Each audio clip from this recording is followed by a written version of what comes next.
Many born again believers are happy with living a double life.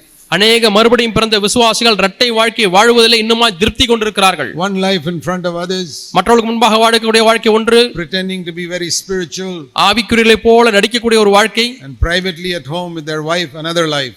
அந்தரங்கத்திலே அல்லது தனிப்பட்ட வாழ்க்கையிலே மனைவி கணவனிடத்திலே வேறு ஒரு வாழ்க்கை. You know, this was the sin of Ananias and Sapphira. இதுதான் அனனியாள் சப்பிராளுடைய பாவமாய் இருந்தது. Never forget this. ஒரு காலம் இதை மறக்க வேண்டாம். In the New Testament புதிய ஏற்பாட்டிலே சபை, the first sin that God judged, தேவன் நியாயந்தீர்த்த முதல் பாவம், it was not murder, கொலை அல்ல, it was not adultery, விபச்சாரம் அல்ல, it was not love of money. பண ஆசை அல்ல. You know what it was? அது என்ன தெரியுமா?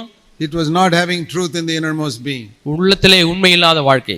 Ananias and Sapphira pretended that they are giving everything to God. எல்லாவற்றையுமே தேவனுக்கு கொடுப்பது போல பாசாங்கு செய்தார்கள் அனனியாவும் சப்பிராளும். In Acts chapter 5. அப்போஸ்தலர் 5ஆம் அதிகாரத்திலே வாசிக்கிறோம். And Peter stopped him. பேதுரு அதை தடுத்து நிறுத்தினார். Ananias, அனனியாவே, why are you telling a lie to the Holy Spirit? ஏன் பரிசுத்த ஆவியானவருக்கு விரோதமாய் பொய் சொல்லுகிறாய்? Why are you pretending to be coming to the church and pretending to be spiritual? நீ ஏன் ஆவிக்குரியவனைப் போல நடந்து கொள்கிறாய்? சபைக்கு வந்து கொண்டு ஆவிக்குரியவனைப் போல நடிக்கிறாய்? And you know what happened to him? அவனுக்கு என்ன நடந்தது என்று அறிவீர்களா? அங்கே மரித்தான். 3 hours later, 3 மணி நேரம் கழித்து his wife comes in. மனைவி உள்ளே வருகிறார்கள். And Peter gives her a chance to speak the truth. சத்தியத்தை பேசுவதற்கு மனைவிக்கு ஒரு தருணத்தை பேதுரு கொடுக்கிறார். Don't have time to show it to you. You read it in Acts 5. அதை காண்பிப்பதற்கு நேரமில்லை. அப்போஸ்தலர் 5 வாசித்து பாருங்கள். Peter gave her a chance to speak the truth. சத்தியத்தை பேசுவதற்கு, உண்மையை பேசுவதற்கு பேதுரு ஒரு தருணம் கொடுத்தார். She could have said, அவள் சொல்லி இருந்திருக்கலாம், no Peter, பேதுருவே இல்லை, we sold it for more but we brought only a little bit of the money. இதை விட அதிகமான பணத்திற்கு தான் நிலத்தை விற்றோம், நாங்கள் கொண்டு வந்து கொடுத்தது கொஞ்சம் தான். She would have lived. அவள் உயிர் தப்பி இருப்பாள். She would have lived because she would have had truth in the innermost being. உள்ளத்திலே உண்மை இருந்தபடினாலே அவள் வாழ்ந்திருந்திருப்பாள். But she said, yes, that is how much we sold it for. ஆம், இவ்வளவுக்கு தான் நாங்கள் விற்றோம் என்று அவளும் சேர்ந்து போய் சொன்னாள். Peter said, you lie. நீ பொய் சொல்லுகிறாயா? She died. அவளும் அங்கே மரித்தாள். Somebody asked me, சிலர் யாரோ ஒருவர் என்னை கேட்டார்கள், Bro.Zac, why doesn't God punish people like that today?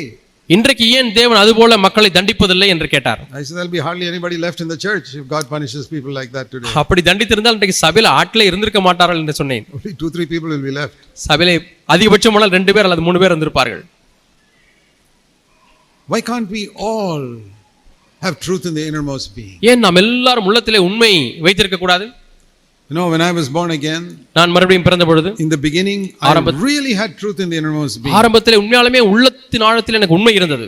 But over a period of time, நாட்கள் கடந்து செல்ல செல்ல I began to backslide. நான் பின்மாற ஆரம்பித்தேன், பின்வாங்க ஆரம்பித்தேன். The more I was serving God, எந்த அளவுக்கு அதிகமாக தேவனுக்கு ஊழியம் செய்தேனோ, I became proud that I was serving God. நான் தேவனுக்கு ஊழியம் செய்கிறேன் என்று பெருமைப்பட்டேன். This is all in the years before CFC started. இவைகள் எல்லாம் நான் சொல்லுகிற இந்த சம்பவங்கள் எல்லாம் CFC சபை ஆரம்பிப்பதற்கு முன்பதாக நடந்த சம்பவங்கள்.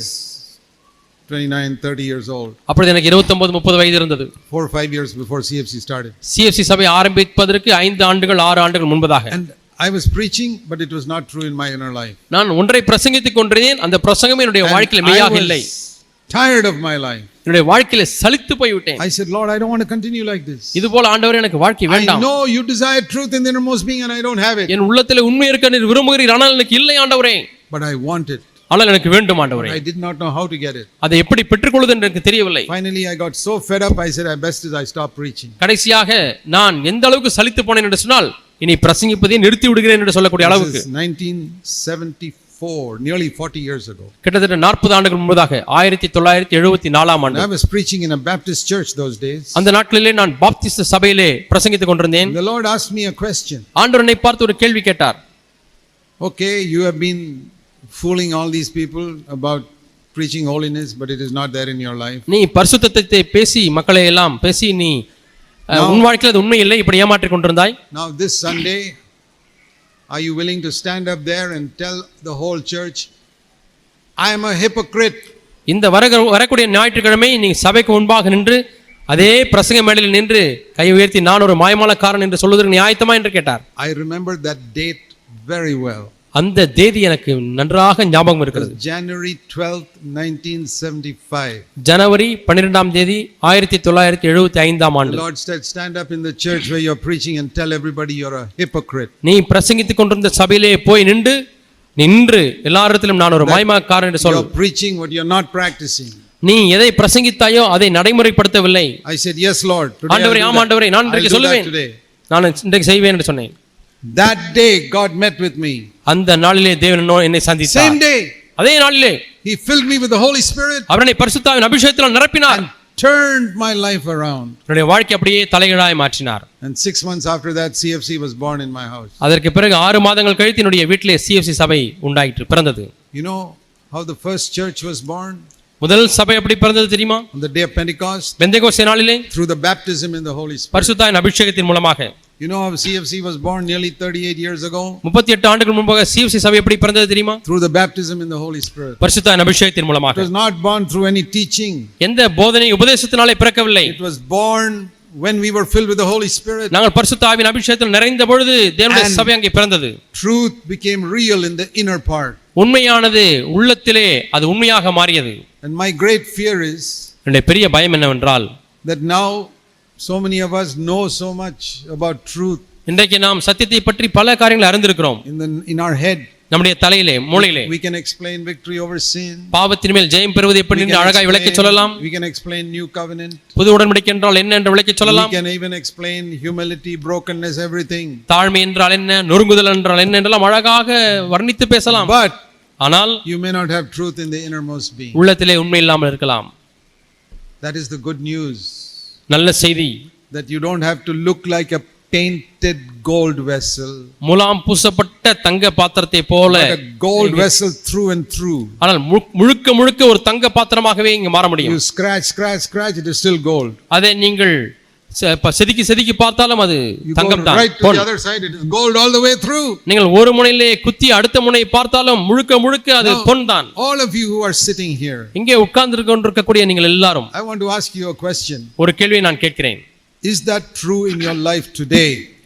இன்றைக்கு இந்த காரியம் உங்கள் வாழ்க்கையில் உண்மையா? If people here can look into your private life, உங்களுடைய அந்தரங்க வாழ்க்கையை மக்கள் பார்த்து, your thought, சிந்தை வாழ்வு, the way you speak to your husband or wife at home, கணவனிடத்திலே மனைவியிடத்திலே வீட்டிலே எப்படி பேசுகிறீர்கள் என்பதை பார்த்து, the type of things you are thinking about when you are on your own, நீங்களாகவே தனியாக இருக்கும்போது எவ்விதமான சிந்தனைகளை சிந்திக்கிறீர்கள் என்பதை யாராவது பார்த்து, what you are thinking about when you lie down in your bed at night, இரவு நேரங்களிலே படுக்கையிலே படுத்துக் கொண்டிருக்கும்போது எவ்விதமான சிந்தனைகள் ஓடிக்கொண்டிருக்கிறது, when you are at the computer, what type of things you are looking at, கம்ப்யூட்டருக்கு முன்பாக உட்கார்ந்து கொண்டிருக்கும்போது எவ்விதமான காரியங்களையும் படங்களையும் பார்க்கிறீர்கள். you young people, the way you speak to your parents, வாலிபர்களே நீங்கள் பெற்றோரிடத்திலே பேசக்கூடிய விதம், and you parents, what you are teaching your children, how they, whether you are disciplining them or not. பெற்றோரே நீங்கள் உங்கள் பிள்ளைகளை ஒழுக்கத்திலே வளர்க்கிறீர்களா இல்லையா என்கிற காரியம். Can you let everybody here look into your private life? இப்படி உங்களுடைய அந்தரங்க வாழ்க்கை எல்லாரும் பார்க்கும்படிக்கு நீங்கள் வாழ முடியுமா? Or are there things in your private life, your home life, that you don't want other people to see? அல்லது மற்ற மக்கள் இதை பார்த்து விட கூடாது என்று விரும்புகிற சில அந்தரங்கங்கள் உங்களுடைய வாழ்க்கையில் இருக்கிறதா? But you're still giving people an impression that you are very holy. ஆனால் நான் மிகுந்த பரிசுத்தவான் என்கிறதான ஒரு கருத்தை மற்றவர்களுக்கு கொடுக்கிறீர்கள். You are like Ananias. நீங்கள் ஒரு அனனியாவை போல இருக்கிறீர்கள். You are like Sapphira. நீங்கள் சப்பிராளை போல இருக்கிறீர்கள். You need to pray like David. தாவீதை போல ஜெபிக்க வேண்டும். ஆண்டவரே, you desire truth in the innermost being. உள்ளத்தின் ஆழத்திலே உண்மை இருக்க விரும்புகிறீர். And here is the good news. இங்கே ஒரு நல்ல செய்தி. Moses could only bring the law. மோசே நியாயப்பிரமாணத்தை மட்டுமே கொண்டு வர முடிந்தது. And made the Jewish people very clever. யூத மக்களை மிகுந்த புத்திசாலிகளாய் மாற்றினார். But Jesus Christ ஆனால் இயேசு கிறிஸ்துவோ brought grace, கிருபையை கொண்டு வந்தார். and truth, சத்தியத்தை கொண்டு வந்தார். in the innermost being. உள்ளத்தின் ஆழத்திலே. And he brought it through the Holy Spirit. பரிசுத்த ஆவியானவர் மூலமாக இதை கொண்டு வந்தார். That is why the Holy Spirit is called the Spirit of grace in Hebrews 10:29. ஆகவே தான் பரிசுத்த ஆவியானவருக்கு எபிரேயர் 10:29 இன்னொரு பெயர் இருக்கிறது. அவர் கிருபையின் ஆவியானவர். And he is called the Spirit of truth in John 15 and John 16. யோவான் 15-16 அதிகாரங்களிலே பரிசுத்த ஆவியானவர் சத்திய ஆவியானவர் என்று அழைக்கப்படுகிறார். Who can bring that grace and truth into your life? உன்னுடைய வாழ்க்கையிலே இந்த கிருபையும் சத்தியத்தையும் யார் கொண்டு வர முடியும்? The Holy Spirit. பரிசுத்த ஆவியானவர்.